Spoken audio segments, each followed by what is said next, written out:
પોરબંદરના બોખીરા વિસ્તારમાં તંત્રએ મેગા ડિમોલેશન પ્રક્રિયા હાથ ધરી હતી। અંદાજે ₹12 કરોડની કિંમતની સરકારી જમીન દબાણ મુક્ત કરવામાં આવી હતી।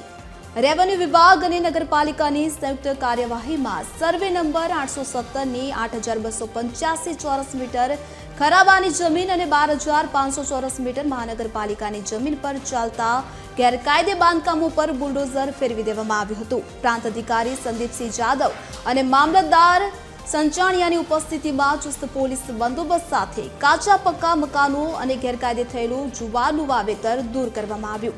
તો અગાઉ નોટિસ આપવા છતાં દબાણ દૂર ન થતા આ કડક પગલું હાથ ધરવામાં આવ્યું છે। તંત્રએ બાકીના દબાણો પર સ્વૈચ્છિક રીતે દૂર કરવા કડક સૂચના આપી છે।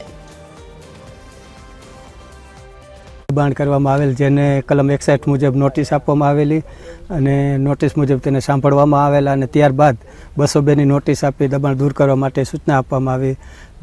જેના 15 દિવસના ગાળા બાદ જેને દબાણ દૂર ન કરતા આજરોજ દબાણ દૂર કરવામાં આવેલ છે। જે દબાણ સરકારી ખરાબાનું 8285 ચોરસ મીટર છે, જેની 3 થી 4 કરોડ થાય છે, તેમજ મહાનગરપાલિકાની જમીન બાજુમાં જ આવેલી એક જ સાથે તેની ચોરસ મીટર અંદાજિત 12,500 ચોરસ મીટર જેવું છે, 12,500 ચોરસ મીટર જેવું છે અને તેની કિંમત પણ 6 થી 7,000 એટલે કુલ અંદાજિત 10 થી 11 કરોડનું ડિમોલેશન કરવામાં આવેલું છે અને ખેતીલાયક દબાણ હતું જે દૂર કરવામાં આવે છે। આથી જાહેર જનતાને પણ જણાવવામાં આવે છે કે જ્યાં જ્યાં સરકારી ખરાબામાં દબાણ કરવામાં આવેલ હોય તે સ્વેચ્છાએ દબાણ દૂર કરી નાખે।